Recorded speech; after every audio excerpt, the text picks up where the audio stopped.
ఒక అబ్బాయి, ఒక అమ్మాయి ఇద్దరికీ డ్రీమ్స్ ఉన్నాయి. కానీ జేబులో డబ్బు లేదు. సిటీలో సర్వైవల్ కోసం స్ట్రగుల్. ఒకే రూమ్‌లో ఉండాల్సిన పరిస్థితి. అది ఫ్రెండ్‌షిప్‌గా మొదలై ప్రేమగా మారితే, ఆ ప్రేమకి సొసైటీ అడ్డుగా నిలిస్తే, వాలంటైన్స్ డే సందర్భంగా యూత్‌ని టార్గెట్ చేస్తూ వచ్చిన సినిమా 'కపుల్ ఫ్రెండ్లీ'. మరి ఈ సినిమా నిజంగా కపుల్ ఫ్రెండ్లీగా ఉందా? లేదా రొటీన్ లవ్ స్టోరీల లిస్టులో ఇంకో ఆడిషన్ మాత్రమేనా? ఈరోజు మనం ఈ సినిమా గురించి డీప్‌గా అండ్ జెన్యూన్‌గా ఈ సినిమా యొక్క కథ ఏంటి? సినిమా హిట్ అవుద్దా? లేదా ఫ్లాప్ అవుద్దా? మూవీ యొక్క రివ్యూ అయితే జెన్యూన్‌గా చెప్తాను. ముందుగా వీడియోని లైక్ చేసి సబ్స్క్రైబ్ చేయండి. ఇది కేవలం రివ్యూ కాదు. ఇది ఒక రిలేటబుల్ జర్నీ. అయితే ముందుగా సినిమా యొక్క కథ ఏంటంటే, శివ ఒక ఇంటీరియర్ డిజైనర్ అవ్వాలనుకునే డ్రీమ్‌తో చెన్నైకి వస్తాడు. కానీ డ్రీమ్స్ ఒక్కటే సరిపోవు కదా! సర్వైవల్ కోసం బైక్ టాక్సీ రైడర్ అవుతాడు. ఇంకోవైపు మిత్ర హీరోయిన్ ఐటీ జాబ్ కోసం వెయిట్ చేస్తూ స్ట్రగుల్ అవుతుంది ఈమె.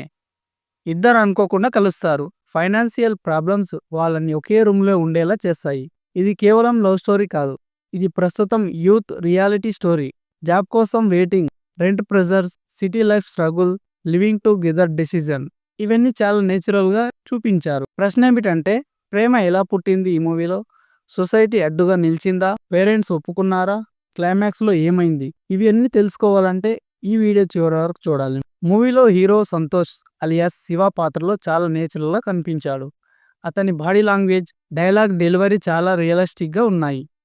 అతని ముఖంలో కనిపించే ఇన్నోసెన్స్ ఈ క్యారెక్టర్‌కి ప్లస్ అయ్యింది. ఇక హీరోయిన్ విషయానికొస్తే మానస వారణాసి అలియాస్ మిత్ర పాత్ర చాలా స్ట్రాంగ్‌గా ఉంది. గ్లామర్ మాత్రమే కాదు, ఎమోషన్స్ కూడా బాగా చూపించింది ఈమె. కొన్ని ఎమోషనల్ సీన్స్‌లో ఆమె పర్ఫార్మెన్స్ నిజంగా కనెక్ట్ అవుతుంది. ఇద్దరి మధ్య కెమిస్ట్రీ ఈ సినిమాకి మేజర్ హైలైట్.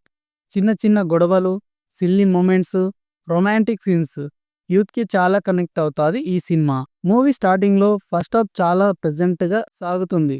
పరిచయం, దగ్గరవ్వడం, ఫన్ మొమెంట్స్ అన్నీ స్మూత్‌గా ఉంటాయి. కానీ సెకండ్ హాఫ్‌లో పేస్ కొంచెం స్లో అవుతుంది.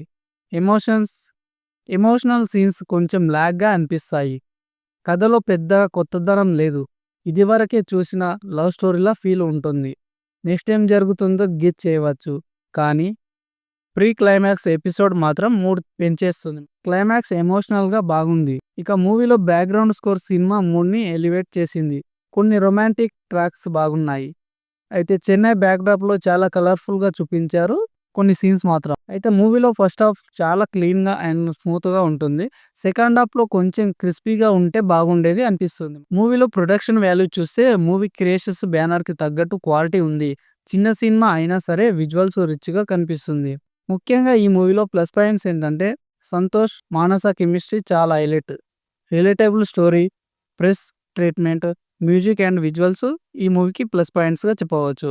మైనస్ పాయింట్స్ ఏంటంటే, రొటీన్ కథ ఉండడం, సెకండ్ హాఫ్ స్లోగా ఉండడం, ప్రెడిక్టబుల్ సీన్స్ ఉండడం చాలా మైనస్ ఈ మూవీకి. ఇక ఫైనల్‌గా ఏంటంటే, కపుల్ ఫ్రెండ్లీ ఒక డీసెంట్ రొమాంటిక్ ఎంటర్‌టైనర్. లాజిక్ వెతకకుండా చూస్తే ఒక క్యూట్ లవ్ స్టోరీ చూడాలనుకునే కపుల్స్‌కి, యూత్‌కి ఇది బాగా కనెక్ట్ అవుతుంది. ఫ్యామిలీ ఆడియన్స్ కొంచెం బోల్డ్ సీన్స్ వల్ల అసౌకర్యంగా ఫీల్ అవ్వవచ్చు. కానీ వాలంటైన్స్ డే మూడ్‌లో మీ పార్ట్నర్‌తో ఒక లైట్ హార్ట్ లవ్ స్టోరీ చూడాలంటే ఈ సినిమా తప్పకుండా చూడవచ్చు.